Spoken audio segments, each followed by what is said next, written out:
of different things like horses and elephants and cows and stuff. So in North America this is the period that it was supposed to have been occurring, 2500 BC to 400 AD, we expect to find evidence for horses, elephants, cattle and cows and sheep and goats and swine, and barley and wheat. It is in the history books when these things were actually imported to the United States, and it was when people came from Europe. There were no elephants in North America. There were no horses in North America. You may find it surprising, but no cows or sheep or goats or anything like that. Also, there were no chariots or wheeled vehicles, as is mentioned in the Book of Mormon. There was no steel and iron, metal swords, which had rusted, which means they had iron in them. There were no scimitar. I think that might be pronounced or spelled wrong. There was not a system of exchange based on precious metals. Native Americans, as you know probably, used beads and shells and things that looked pretty when they were trading with each other. They also didn't have silk. They didn't have knowledge of Hebrew or Egyptian languages. And there's a compass mentioned in the Book of Mormon also. And we also, and these are the biggest kind of things that we don't find, we do not find vast civilizations. Like the Maya, they have huge buildings, complexes, places where you can actually go and visit. In Egypt, we have the pyramids still in their civilization. In ancient cultures, ancient China, that sort of thing, there are still temples, there are ruins, and there's archaeological evidence that there were huge civilizations, and none of that was found here. All we found were like stone knives and arrowheads and things like that. And lots of digging has been done in North America because most people own a shovel. There also were no large buildings, and there were no indications for epic battles. There was not huge mass series of bones. There was not shields and swords like strewn about, as there frequently are found in Europe, for example. So I'm going to say right now, and this is kind of bold of me, but I'm going to say I'm not going to personally trust the Book of Mormon because the archaeological evidence, that sort of thing, really falls flat. If you're a Mormon, I would love for you to come and talk to me afterwards so that I can talk to you a little bit. The Quran, in its pages, also the Book of Mormon really doesn't do a lot of predicting, just so you know.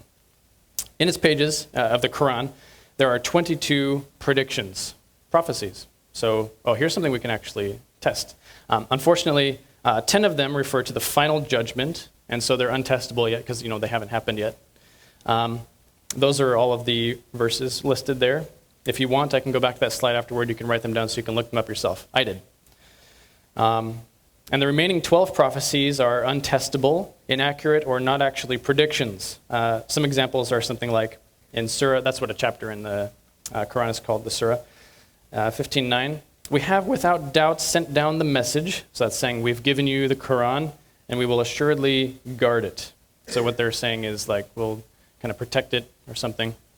Surah 41:42 says no falsehood can approach it from before or behind it, still talking about the Quran itself.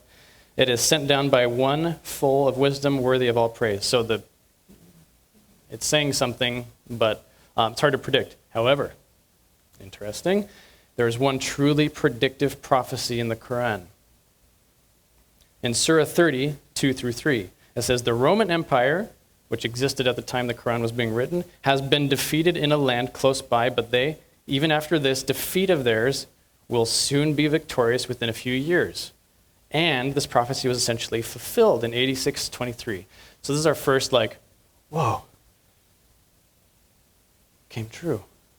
So, for a skeptic, now I'm going to say, okay, you got a prophecy. You got a real prophecy there. You predicted that it actually was going to have a success. But if you're a skeptic, I'm going to just drop these in for you. Muhammad died 4 years after the prophecy, and he did write surahs until the time that he died, which means he had 4 years to actually write about something that had already happened and say that it was a prophecy. I'm not saying that is what happened, but it's a possibility. He also produced, I said that. The Romans fought several battles per year during that time, and their track record was very good. Making a prophecy like that was kind of like saying that America, or the United States of America, in the next 4 Olympic Games, at some point is going to win a gold medal. It's not a very impressive prophecy, but it was fulfilled. Does that make sense? So it's almost like this wasn't a totally telling the future prophecy, but more like a pattern projection prophecy. Does that make sense? Now we're going to look at the Bible.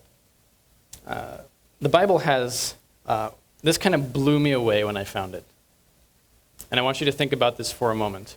The Bible has 1,239 prophecies in the Old Testament.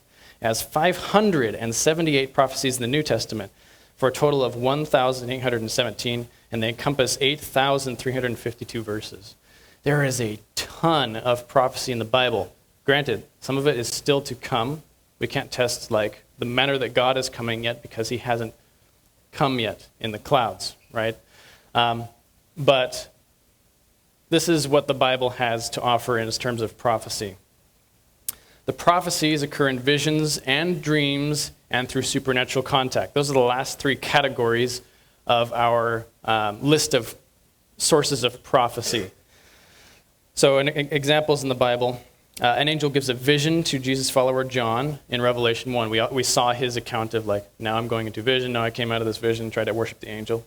The Holy Spirit provides a dream to King Nebuchadnezzar in Daniel 2, and Jesus hears his Father's voice. This is a supernatural contact, and speaks what he hears. So if it's fictional, but these are still the claims of the Bible, just so you can see them.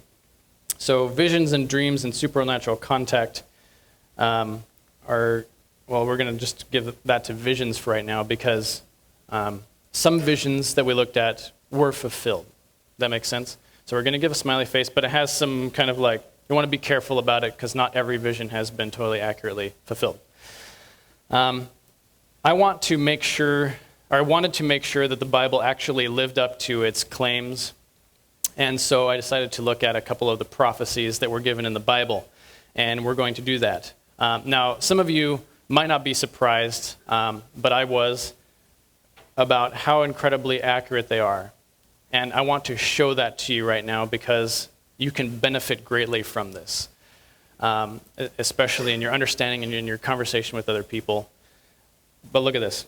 The prophet Daniel, and that's about halfway through the Bible, a little bit more than halfway through if you're looking at it, speaks from God, interpreting the strange dream of a king. His name was Nebuchadnezzar, kind of a fun name, in the book of Daniel, chapter 2. In Daniel 2, verse 1, it says, "The second year of his reign, Nebuchadnezzar had dreams, and his mind was troubled, and he could not sleep. So the king summoned the magicians, the enchanters." We've looked at these guys already. Remember. So he summoned the magicians, the enchanters, the sorcerers, and astrologers to tell him what he had dreamed. Then they came in and stood before the king, and he said to them, "I've had a dream that troubles me, and I want to know what it means." There was not a man on earth who can do what the king asks. No king, however great and mighty, has ever asked such a thing of any magician or enchanter or astrologer. What the king asks is too difficult. No one can reveal it to the king except the gods, and they do not live among men. This made the king so angry. He was a little bit immature, but it made him so angry and furious that he ordered the execution of all the wise men of Babylon.